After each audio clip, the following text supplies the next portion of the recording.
Good afternoon, everyone. Raise this a little bit. I'm going to start with comments on a couple things before going to your questions. First off, as it relates to Georgia, earlier today, the Georgian parliament voted to override the Georgian president's veto of an anti-democratic foreign influence bill that fails to conform to European norms, effectively turning the bill into law. The United States condemns this action. In passing this law, the ruling Georgian Dream Party moved the country farther away from the European integration path and ignored the Euro-Atlantic aspirations of the Georgian people, who have taken to the streets for weeks to oppose this law. The Georgian Dream has disregarded the Council of Europe's Venice Commission legal assessment and that of Georgia's closest partners, who made clear their concerns that the law would stigmatize civil society and media and limit fundamental freedoms. The ruling party's actions and anti-Western rhetoric threaten Georgia's democratic trajectory, future economic security, EU membership, and also put the U.S.-Georgia relationship at risk. Last week, Secretary Blinken announced that anyone who undermines democratic processes or institutions in Georgia, as well as their immediate family members, may be found ineligible for U.S. visas under a newly announced policy precluding travel to the United States. The United States has also launched a comprehensive review of bilateral cooperation between the United States and Georgia. As Secretary Blinken said last week, we will take Georgia Dream's actions into account as we decide our own. The United States continues to stand by the Georgian people as they work for a democratic and Western future. It is unfortunate that Georgia's leaders are choosing to forego the steps needed to advance Georgia in the Western direction that its people want. Turning to Gaza. We are deeply saddened by the tragic loss of life in Rafah over the weekend. Like many of you, I'm sure, I watched the videos that emerged from the fire that broke out in the camp there this weekend. Those images were heartbreaking, and I know the pain that those families are suffering through must be unimaginable, especially those who lost children and those who have lost family members for a repeated number of times.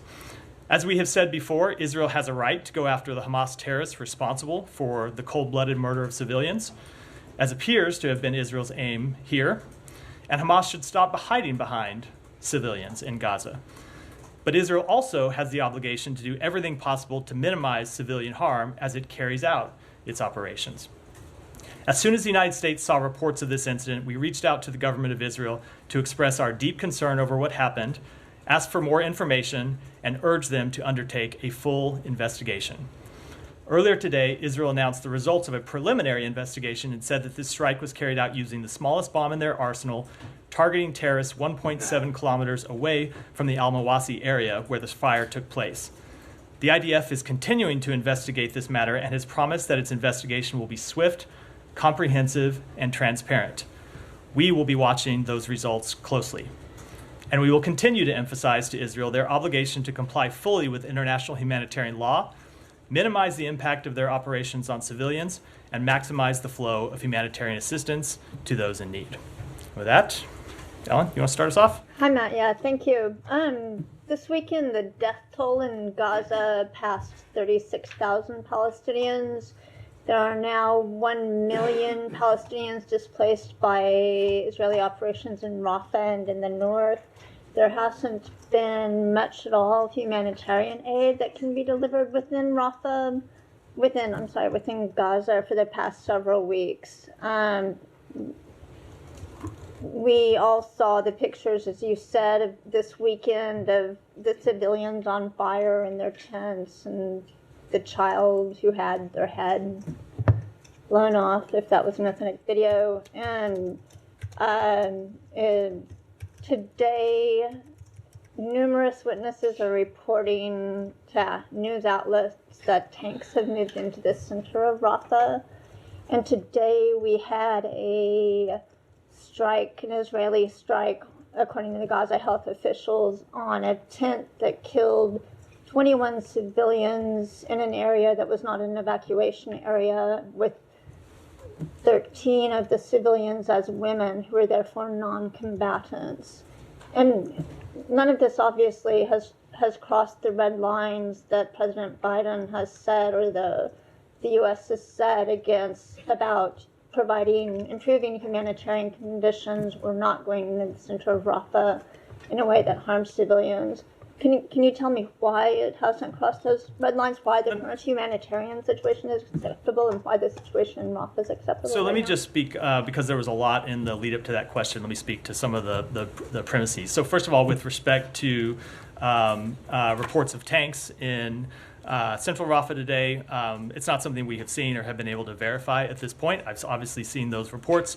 What Israel has said is that they're conducting operations along the Philadelphia corridor and on the outskirts of Rafah, but we will continue to look in that and discuss it with the Israeli government. With respect to this reported strike in the so-called safer area in the Mawasi camp, I know Israel has come out publicly and said they did not conduct such a strike. So again, it's something that we will press them for more information to try to find out what exactly, if anything, happened and where these reports are coming from and what the apparent conflict seems to be. With respect to humanitarian assistance, I do want to speak to some potential improvement that we have seen. So first of all, to your point about humanitarian assistance not getting into Gaza, there has been a great deal of humanitarian assistance that has been flowing.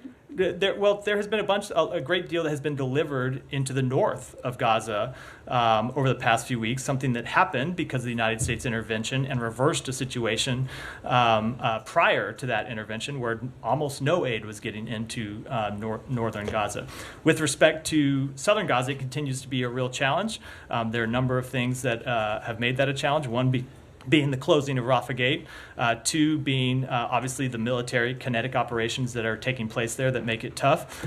But that said, we saw a number of commercial trucks going in last week, which are not a replacement for humanitarian assistance, but are important for a number of reasons. And then the president was able to secure an agreement with President El-Sisi on Friday to allow the UN trucks that have been in Egypt to move to Israel, make it to Kerem Shalom, and we're going to continue to work to get that aid delivered into Gaza. So to the point of your question, it is important not just that it make it to Kerem Shalom, but it make it through and be delivered. So we have seen some of that assistance, but it continues to be an ongoing challenge to try to deliver humanitarian assistance in the wake of military operations. So it's something that we're continuing to work through. With respect, having addressed all of those various premises, with respect to the broader question, look, we have made clear what our policy is with respect to Rafah. We do not want to see major military operations take place there in the way that we saw them take place in Khan Yunis and in Gaza City. At this point, we have not seen a military operation on the scale of those previous operations. And if you just look at the number of brigades that were in Gaza City, that were in Khan Yunis, this so far is a different type of military operation. But that said, it's something that we are watching very closely, something that we are in touch with the Israeli government about, and we will continue to press to them the importance of conducting legitimate operations to go after Hamas in a way that minimizes civilian harm. Yeah. Yeah, Jake Sullivan said recently that the United States would be watching very carefully the level of number of deaths, actually, and level of destruction in Rafah specifically. Given the number of deaths and the level of destruction that we are seeing in Rafah, and today you have Israeli tanks that entered the zone, and you have already over 800,000, if not more, Palestinians who fled the zone. Has Israel crossed the red lines that that the president has given? It is something that we can, when it comes to their military operations in Rafah, as I just said in response to Ellen's question, it's something that we continue to look at very closely. And as I just said, it so far is a different operation than we've seen in Khan Yunis and that we saw in Gaza City. But this is something we watch every day and something that we engage with the government of Israel about every day. As we talk to them about what their plans are and what U.S. policy might be, and as we talk to them about the need to minimize civilian harm and conduct their strikes in a way that minimizes civilian harm. I know that the question is not just about the fire that broke out over the weekend that killed upwards of 40 individuals, and I know injured many more, but it is about everything, and we look at everything. But I do think it's important when you look at that strike to find out what the actual cause of the fire is. Israel has said that it might have been that there was a Hamas ammo dump near the area where they took the strike, which, as I said, they claim was 1.7 kilometers outside the area where they had told civilians to move? That's a very important factual question that needs to be answered when it comes to making these sort of assessments. So what we are pressing the government of Israel to do is to conduct an investigation, present those facts publicly, so we, along with the rest of the world, can make the kind of assessments that we need to be able to do. Matt, I mean, there has been a lot of mistakes like this, correct? First, let me establish, does the United States believe that Israel, what happened over the weekend was a result of a mistake?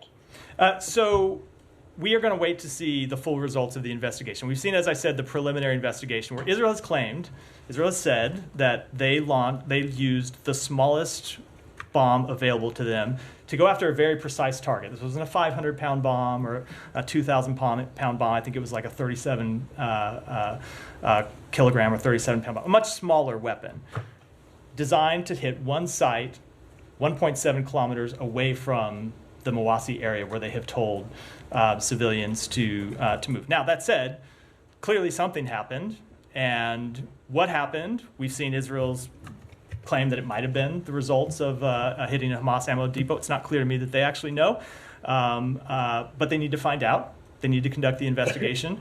And we're going to eagerly await the investigation and press them to make sure that the results of that investigation are presented openly and transparently to us and to the world. Right. So if we take the initial statements, Netanyahu said it was a tragic mistake. There has been a lot of headlines with those same comments, right? World Central Kitchen killings were also a tragic mistake. There was another one late last year on Maghazi camp that Israel has also called a mistake. Those are the two that comes to mind. I can find numerous other incidents.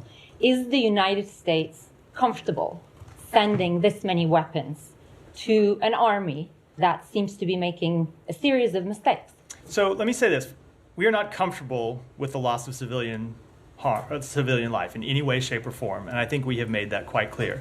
Number two, with respect to each of these incidents, it's important to find out what happened, why it happened, and who was at fault. And so it's important that this investigation proceed before we make any assessments that will help you answer that question. We've seen preliminary results. We want to see the full results. Yep. That said, and I'll say in previous investigations, for example, with the World Central Kitchen investigation strike, Israel did conduct an investigation and presented those findings publicly and then made changes in response to those findings, which we thought it was very important that they do.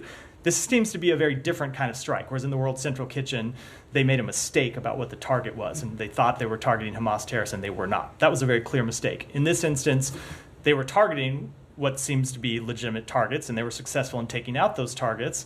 And then, likely as a result, there was this fire that broke out. It's not clear how it was ignited, especially, as I said, when it's over a kilometer and a half from the location of the strike. We need to find out how that happened.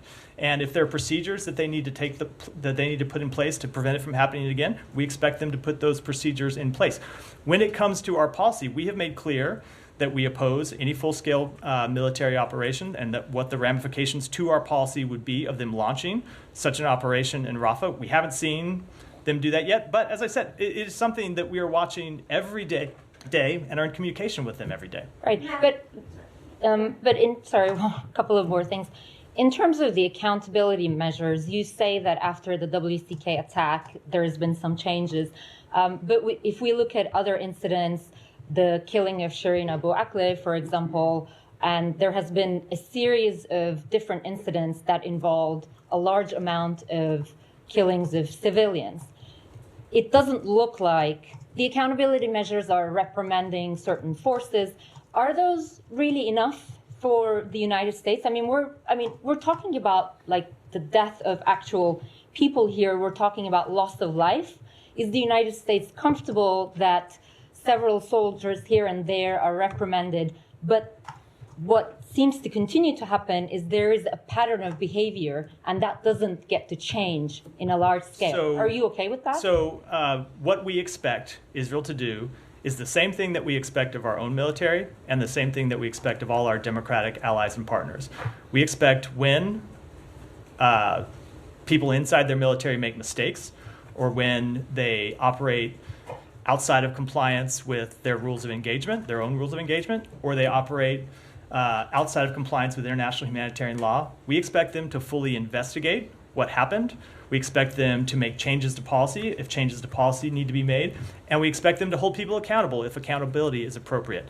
Now, with respect to the premise of your question, we're still in the middle of a conflict, and they have a number of investigations open, including criminal investigations into people who potentially violated international humanitarian law or violated Israeli law or violated the IDF's code of conduct. So I think it's too early to draw any broad sweeping assessments about that question. Investigations take time, and it's important that they run their course, but it's important that if accountability is merited, that accountability is what takes place, and we will be crystal clear with the government of Israel about their obligations to meet those standards. I have a million follow-ups to that, but I'm sure my colleagues will do. I have one final broader question I want to put to you.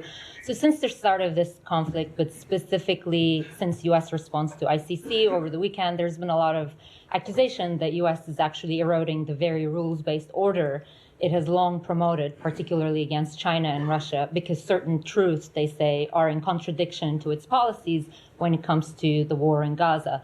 I'm just wondering, are you not worried that your credibility in the world is on the line here? We have heard people make the same claim about the United States in the past. I'm sure that they will make it in the future. I can tell you we apply the same standards, the same approach, and require the same set of behaviors out of all our partners anywhere in the world. Matt, Go ahead. for Go. clarification, Yeah.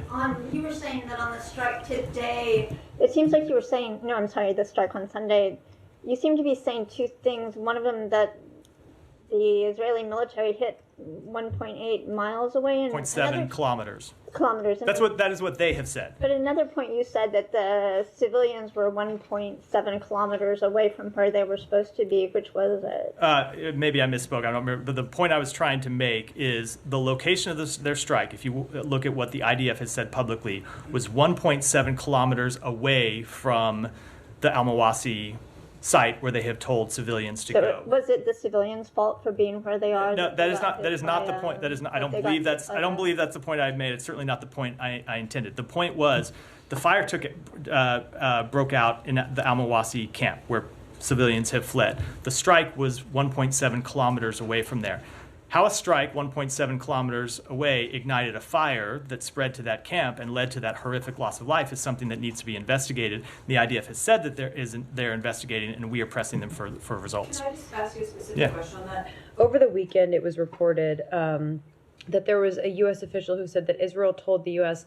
that it used the precision munition to hit the target, but that they believed it was shrapnel from the explosion that ignited a fuel tank nearby and started the fire. I am no military expert, but I don't understand how shrapnel could have flown 1.7 kilometers in order to ignite that fire. I am not familiar with that conversation. All I can tell you is what they have said publicly, which is it might have been that there was a Hamas weapons depot located near the strike, and that exploded and that led to the fire. I don't know if that's true. I'm not sure if Israel knows that's true at this point. They've only conducted a preliminary investigation. But the point of all of this is that question needs to be answered very much. And we expect them to conduct a full, transparent, open investigation to answer it. Okay, and then just when it comes to the continuation of Israel using precision-guided munitions in Rafah, at this point, the U.S. still supports that. We have made no change to our policy. So is it a yes or no? We have made no change to our policy. We have made clear that if there was a full-scale military operation, there would be some change. But as of yet, it's not a change. We do support, as we always have, their ability to go after legitimate Hamas terrorists, and that, of course, includes using American-provided weapons. But we expect them to do so in a way that minimizes civilian harm. And then just the last question. With regard to the reports of the Israeli tanks that are in central Rafah right now, I know you said you haven't verified those reports.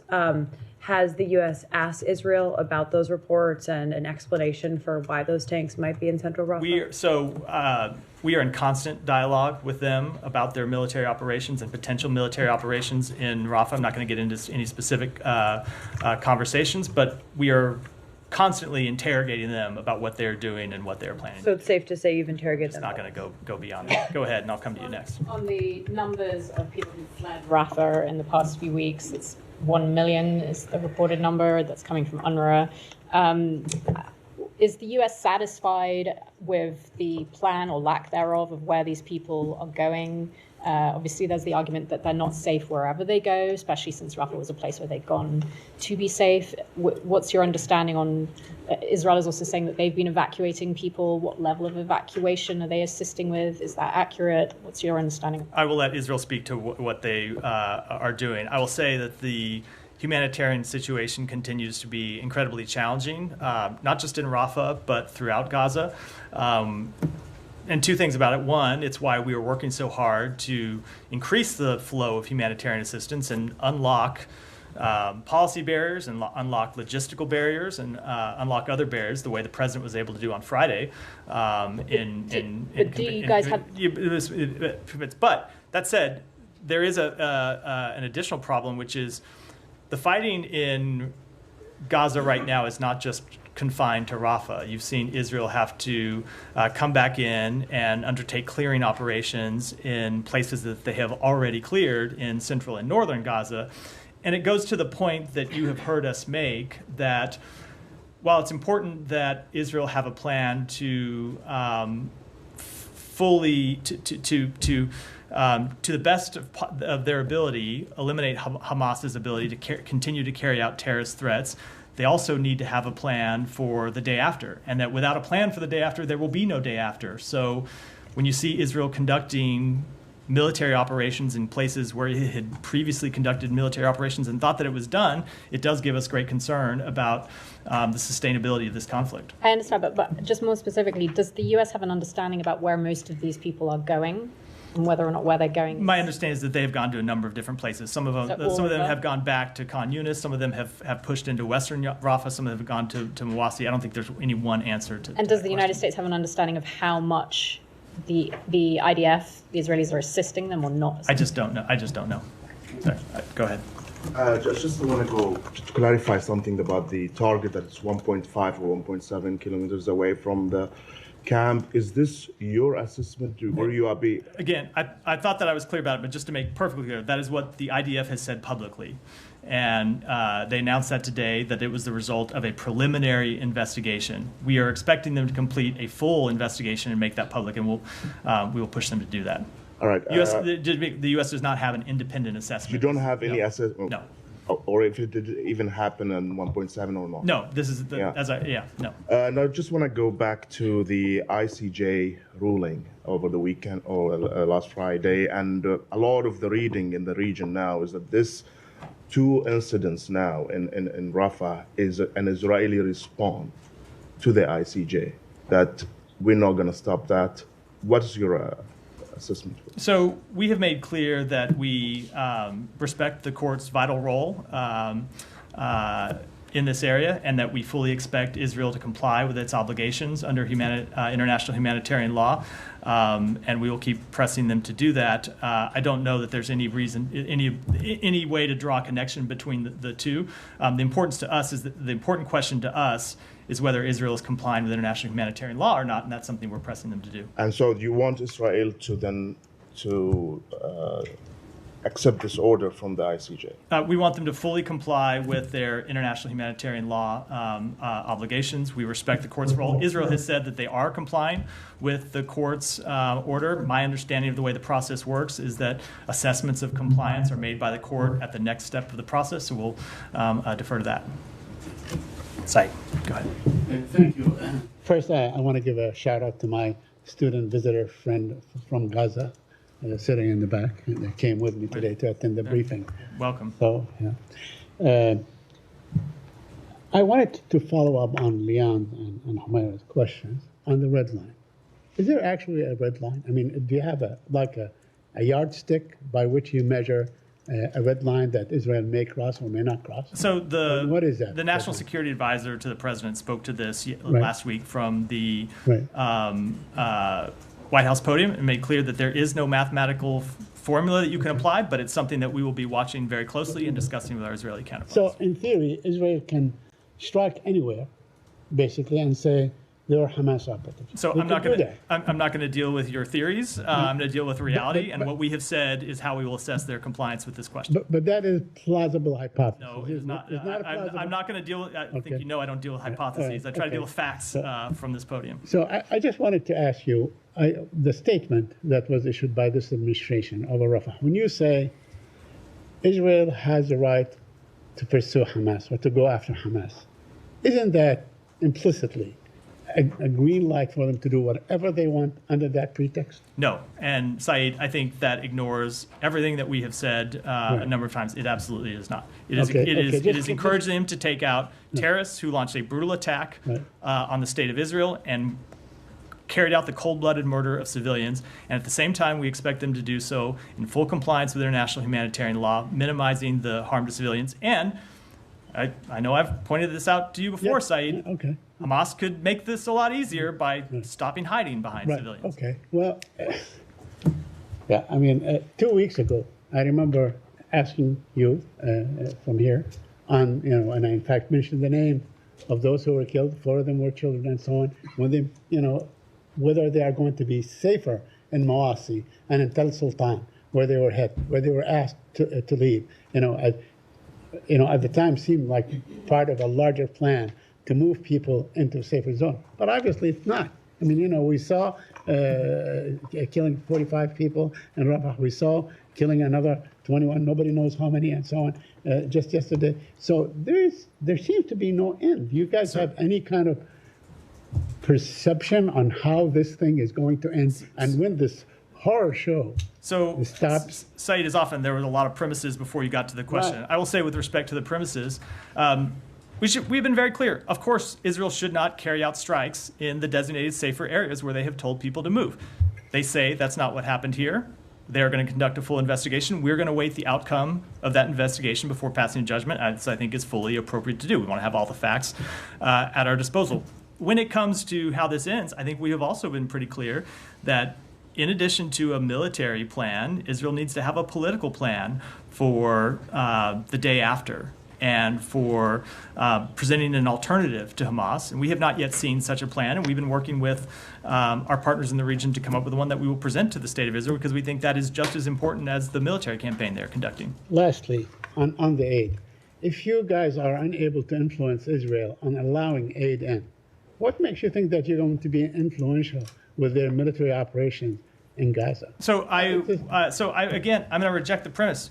We have intervened and seen our interventions been successful throughout the course of this campaign. It was because of U.S. intervention that Rafah was opened in the first place. It was because of our intervention that Kerem Shalom was opened, and that Erez crossing was opened, and that Zikum crossing was opened, and that Ashdod was opened, and that trucks are now coming from Jordan, coming through Israel, and making it directly into northern Gaza. And it was because of the intervention of the United States just on Friday that UN trucks were allowed to move again through Egypt into Israel, into Kerem Shalom, and then ultimately onto the people who need them. So I fully reject that premise, and I don't think it's supported by the facts or the history. Go ahead. Thank you, Matt. I have 2 quick questions. I have to leave top of the hour. One, you have called behind this podium many times for the protection of Palestinian civilians in Gaza. Can you tell us where are these safe zones? Can you just name them, identify where are safe zones in Gaza that people can go to? I would leave it to the government of Israel to speak to those. Obviously, Mawasi is one of them. I know they have designated others. There are maps that are publicly available, but I would leave it to them to speak to that. Okay, and second, the co-founder of Human Rights Watch and a Holocaust survivor, he was actually born in Nazi Germany. He said yesterday, and I just wanted to quote him, he said that over a period of time, Israel has obstructed delivery of humanitarian assistance. The victims were young children who were starved or badly malnourished that will be affected their ability physically and mentally for the rest of their lives. And on this basis alone, he believes that Israel is engaged in an act of genocide. So is he wrong, whether it's legally, ethically, or politically? How can you counter-argument this for the co-founder of Human Rights Watch let me and first a Holocaust survivor? Let me first of all say, with respect to the humanitarian situation, it is of course dire, and I have no doubt that the long-term impact, especially on the children of Gaza, is going to be severe. And they're going to be paying the price of suffering through this conflict for years and years to come. And that, of course, is not even to speak of the families who are left without loved ones, including children who have died over the course of this conflict. It is not our judgment, continues to not be our judgment, that Israel is committing genocide. Nothing they have done meets the legal definition of that, and we have seen them take steps to allow humanitarian assistance in. We have seen them put in place measures to try and minimize civilian harm, as we spoke to when we released the National Security Memo 20 report. There are Israeli lawyers who are integrated into their targeting processes and have the ability to give binding orders to block certain targets from being taken. So all that goes into making that legal determination. And it just fundamentally do not see it that way and don't think the facts support it at all. That is not to say that there has not been massive human suffering. Of course there has. And a great deal of that is on Hamas, who continues to hide behind civilians. And of course, a lot of it is on Israel that needs to take additional steps to minimize civilian harm and minimize civilian suffering. And that's what we will continue to press them to do. Okay, can you take a question on an investigative reporting by The Guardian and magazine 972, which is basically saying that Israel for the last 9 years, have been pressurizing the ICC, spying on them. And what will be, the response from the US if you think an ally of yours has been pressuring an international legal entity that's trying to try people for crimes against humanity and war crimes? So I read that report. I think it's important to say we have not verified that ourselves at this point. So I don't want to speak to hypotheticals about what the United States may or may not do. But of course, we would oppose threats or intimidation against any public official. Thank you. Go ahead, Tom. Do you have any examples of where an internal Israeli or IDF investigation has led to meaningful accountability? I know they have a number of ongoing investigations. This is a conflict that is still relatively new, and they have a number of investigations that have led to criminal prosecutions, which, of course, is a further step. As it relates to the broad scope of Israeli investigations over the years, I know there have been places where people have been held accountable. I know there are places in this conflict, for example, where they disciplined officers who, for example, were filming themselves inside mosques, and I'm happy to follow up with specifics on those incidents. I mean, I asked the question because you're hanging an awful lot on faith in this process. And for example, in the National Security Memorandum 20 report, you talk about being convinced by Israel's, quotes, credible and reliable assurances over this. I mean, there are 2 cases in which American citizens who have been killed at the hands of the IDF have had no meaningful accountability. So I think people will perhaps be puzzled by your belief in assurances in that. So what we believe is that they have a process here. We're not making any lasting judgments yet as to what that process will yield because they're ongoing. But these are ongoing. But there have been many in the past that have been ongoing and have reached no conclusion. And they also create a situation where you're able to get into a holding pattern and say, okay, there's an investigation going on, so we'll hold judgment. But the alternative is to short-circuit an investigation and pass judgment in the middle of one, which also is not appropriate. I'm not asking you to pass judgment on these current incidents. I'm saying, where is the evidence that there is meaningful accountability and the evidence that these things are prevented from happening, which follows up what Humera was saying, on the basis of internal Israeli processes? Because a huge amount weighs on this now. The International Criminal Court, one of your objections to it is that they have an independent internal process. The ICJ, same thing. NSM 20, same thing. All of these incidents, you are hanging on a belief in that process being effective. And I'm asking you for the evidence that it is. So let me just level set here in that Israel is a democracy that has prosecutors and independent judges who can, in the case of prosecutors, conduct investigations and make their own determinations about what is appropriate. I know you want me to. I don't want to put words in your mouth. Let me say, I hate it when people do. So let me take that back. I don't want to put words in your mouth. I know there is often a demand for us to try to jump to the end of an investigation. And I get the point That's you're, not- I I'm get not- the I'm I get the actually point you're not making. ask- I'm I not get the actually point you're not making is asking at different. all. But I'm you asking can, for the evidence that these have you- been effective. but For you example, cannot in the you case of cannot two you, American you citizens cannot who have reach been an killed. investigate. You cannot reach a There's no- conclusion about the results of these investigations in the middle of a conflict. That's not what I'm when the asking you to but it is to have faith in the process. You have to have faith in. You have to be able to look at what the outcomes it has generated are. But And we're not at a this place where you can conflict do is that. 100 years old. In its current form, it's probably 40, 50 years old. And And when the IDF says that, or the internal system says there is a process of internal investigation, I'm asking you for some evidence that that is effective, that it stops it happening again, that it creates accountability. And so- for example, in the last 2 years, with two American citizens who have been killed, there has been no meaningful accountability. When at the time, what the Israelis said was, there is an investigation, and you have relied on that as well. So I just cited one case where there were officers who were disciplined for taking actions inside a mosque, and there are a number of those similar cases that have been publicly reported. But I do think that it is impossible to pass a full, lasting judgment on the process while you're in the middle of it. I get the point that you are making, but we're just not in a position to declare that all the investigations that Israel are conducting are sham investigations while they're ongoing. I don't think it's fair to do that. We would object if someone did that with respect to our military justice system while the investigations were ongoing. Now, if 6 months from now or 9 months from now or wherever we are at the end of this process or where a reasonable amount of time has passed and we are able to look at this and say there are investigations that have run their course where we think action was warranted and action has not been taken, we will be the first to say that publicly, and we will be first to hold Israel account. And you have seen us do that in other instances. For example, when it comes to violence in the West Bank, where we don't think Israel has taken appropriate actions to hold people accountable, we have taken our own actions to hold people accountable. And that's the standard that we will continue to apply. I mean, what do you think of a military court system that in the cases of Palestinians that appeared before it, there was a 99% conviction rate? In the cases of Israelis that are held before separately, the civilian system, because they don't, in the same territory, have to appear before the military system, rights groups say that these are whitewashes, that there are virtually there is no accountability or investigation. I think I'm going to wait, as I said, to see the outcome of the investigations that are ongoing before I pass any judgment. Alex, go ahead. Thank you, Matt. Two topics, Ukraine first, and I want to go back to your opening statement on Georgia as well. I want to get your comments on the state of latest offensive in Kharkiv and attack on the mall over the weekend. And in light of that, we've heard very credible voices from the allies. In terms of lifting all the restrictions on the weapons. NATO Secretary General said that it's time to do that.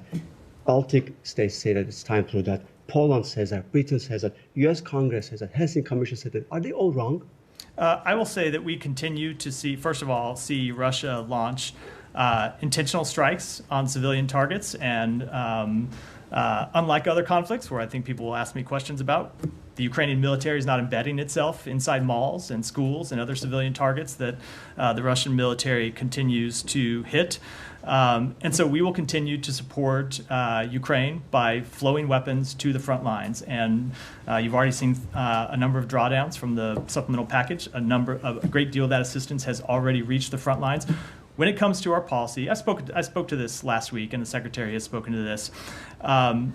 Look, our policy has been that we don't encourage or enable strikes outside Ukraine's borders. But if you look at the broad sweep of our policy, we have made clear that Ukraine has no bigger supporter than the United States. And we don't just say that. We back it up with our military assistance. We back it up with our diplomacy in marshaling a coalition of more than 50 countries around the world to support Ukraine.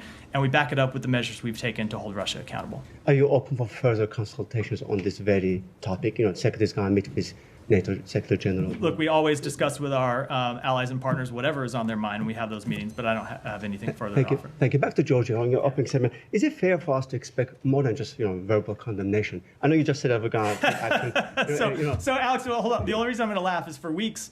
Hold on, let me just a rare interruption of the question. For weeks, you asked me that question. We announced a policy to impose visa restrictions last Thursday.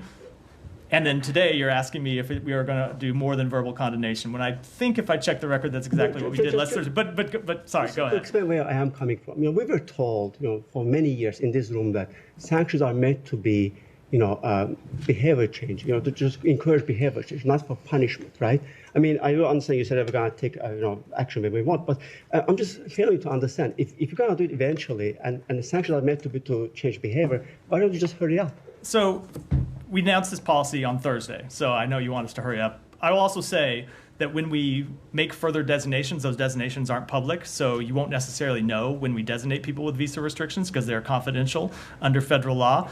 But the visa restriction policy that we announced on Thursday is not the only thing that we have made clear could change as a result of Georgia's actions. As the Secretary announced on Thursday, we are conducting a comprehensive review of the relationship between the United States and Georgia.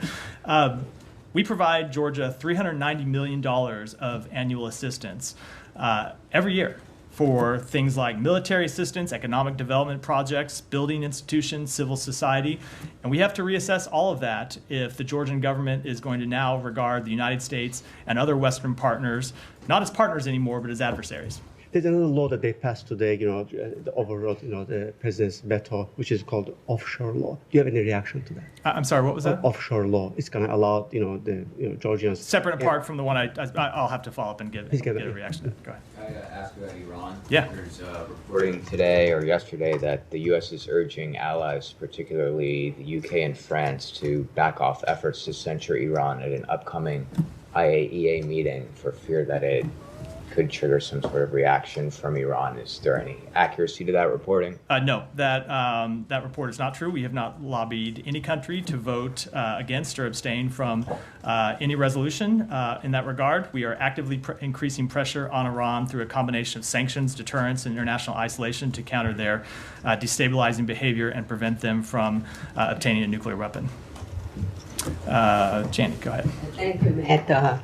It was reported that North Korea launched a new military reconnaissance satellite shortly after the South Korea-Japan-China summit in Seoul, South Korea, but it exploded in the air. What is your comment on that? So we condemn the DPRK's May 27th launch, which incorporated technologies that are virtually identical to those used in its unlawful ballistic missile program. This launch was in violation of multiple UN Security Council resolutions. We have been in close consultation with our ROK and Japanese counterparts regarding the launch, and we urge all countries to condemn the DPRK's unlawful WMD and ballistic missile programs and press the DPRK to engage in serious dialogue, which to date it has refrained from doing. But the common goal of denuclearization of Korean Peninsula was not included in the joint declaration of the South Korea-Japan-China summit. It is known that China has no intention of pursuing North Korea on the issue of denuclearizations.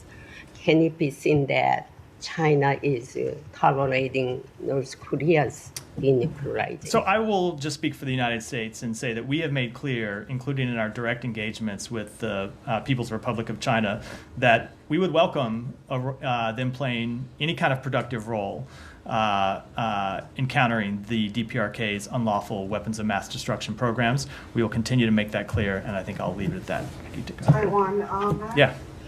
As you're aware, China conducted the military drills around the Taiwan Strait and Taiwan itself. The Taiwanese president has suggested to China to, and I quote, share the heavy responsibility of regional stability with Taiwan.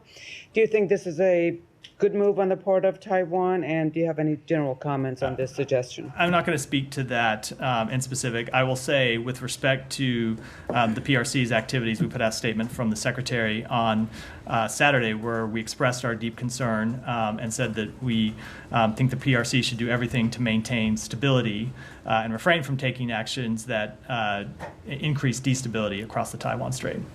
All right. Do you... somewhat on that. The PRC has argued that its position on the is based on United Nations General Assembly Resolution 2758. Deputy Assistant Secretary Mark Lambert's clarification, he made some clarifications in a recent event where he exposed the PRC's distortion of UN General Assembly Resolution 2758. Is there, what's the, does the resolution endorse China's sovereignty sovereignty claim over Taiwan, and what's the distortion? Can you tell us? No, it does not. But and for any further further comments, let me take it back. I haven't seen Mark's comments, so let me take it back and talk to him. Okay, one more, please. Again, Taiwan has been banned from attending the World Health Organization meeting this year, whereas since 2009 to 2016, it did attend the assembly. On Friday, countries, including the U.S. and several others, issued a joint statement supporting Taiwan's participation. And Secretary Blinken has issued a statement saying that the U.S. support is in line with Washington's One China policy.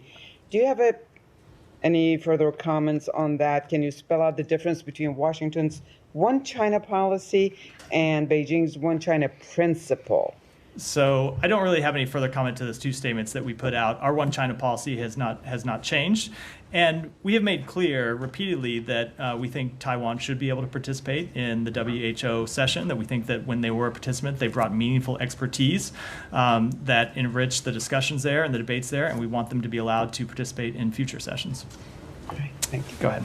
Thank you, Matt. Speaking of the reactions to the conflict in Gaza, today Iraqi cleric Muqtada al-Sadr said in a statement that what Israel is doing in Gaza, they are doing with the support of the U.S. and U.S. president. And he asked the Iraqi government to shut down the U.S. embassy and expel the U.S. ambassador in Iraq. Do you have any concern or reaction to that statement? So I'm aware of his comment. I will just say that we value our broad relationships, or broad strategic relationship with Iraq, and remain committed to working with the government of Iraq to expand opportunities for all Iraqis and support Iraq's security, stability, and sovereignty. And what's your reaction to the recent attacks to the U.S. brands in Baghdad? They attacked the KFC, and also there were different attacks, which the Iraqi police says that this is anti-Israel motive behind these attacks. So we are tracking those reports and obviously condemn the act of violence, and we welcome the statement by Iraqi authorities that they are investigating the attack and want to see them fully do so. Thank you. Go ahead. Thanks, Matthew.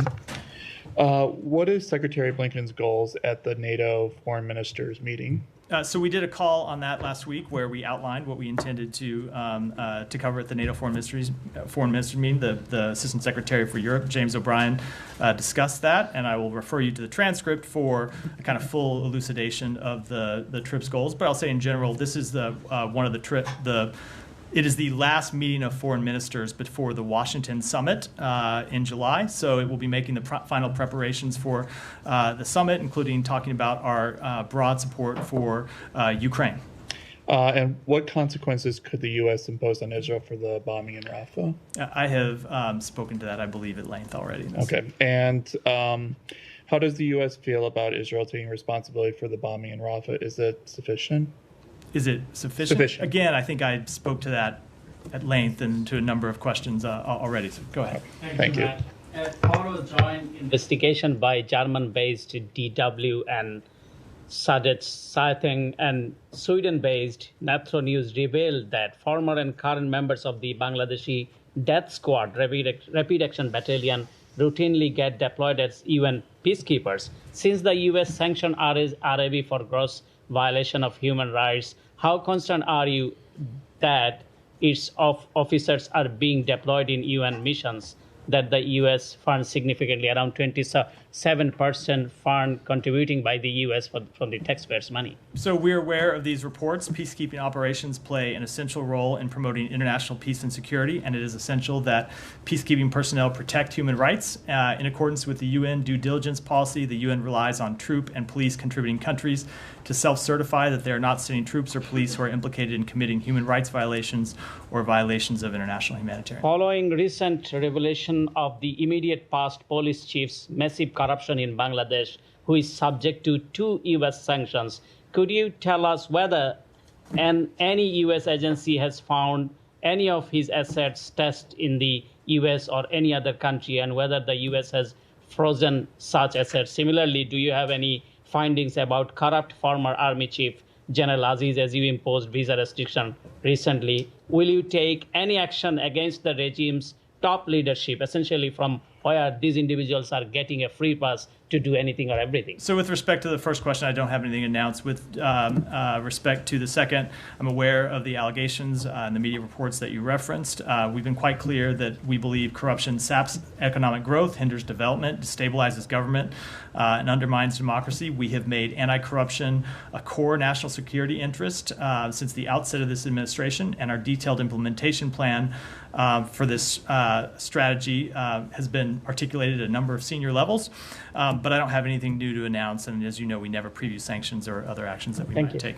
Go ahead, and then we'll come to Ellen, and then we'll wrap. Go ahead. Just a quick one on Gaza. Do you have reports on Gaza, and specifically humanitarian aid, and specifically on the pier? The reports saying that the U.S. has suspended aid because the pier broke down or what have you. I don't have the details on it. Yeah, so I know that there were some issues with due to the weather over the weekend. I know the Pentagon has a briefing this afternoon, and I'll leave it to them to speak to that. Ellen, go ahead, and then we'll One of wrap my up. questions was his, but I wanted to ask, what's the situation with the humanitarian groups not being able to access aid from Kerem Shalom? They say it's too dangerous for them to. Could you discuss the situation in general? It is something that we continue to work through with the United Nations and with the government of Israel and with the IDF. It's related to these questions of deconfliction coordination that we have been working through, that the Secretary discussed on our last trip. There are a number of things at play here. One, we've seen kind of improvements in deconfliction coordination, but sometimes that's been tough to communicate down to the unit level, which goes to the question of these groups being able to travel to a checkpoint and then actually make it through a checkpoint and not sit at a checkpoint for hours when you expose yourself to potential harm. But then the other thing I'll say is that for a number of days, we weren't actually even getting humanitarian assistance to Kerem Shalom because of this issue with it being stopped in Egypt. We've now seen it flow, and so we tend to work these things kind of we're always working on all of it, but as you get humanitarian assistance into Kerem Shalom, then have a much greater need to kind of break down those barriers to delivery, which we're actually working on. Go ahead. Can I finish on Turks and Caicos? Sure. I know this came up a couple of days ago, but some Americans, I believe 5, have been arrested there for what they say is mistakenly bringing ammo to the island. They face a minimum of 12 years sentence for that. I think one was freed today with the suspended sentence. Some members of Congress are pushing the State Department to change the travel advisory. Is that anything that's under discussion? So I'm never going to preview changes to a travel advisor or even talk about whether something is under discussion or not. But I will note that our travel advisory to Turks and Caicos does make note that people should be aware of local laws, which would, of course, prevent people from landing themselves in this situation in the first place. So we do encourage all Americans to check our travel advisory to Turks and Caicos or any other country that they might be visiting, because it does contain important information that is important to their safety and their well-being. With that, we'll wrap for today. Thanks. Thank you. Thank you.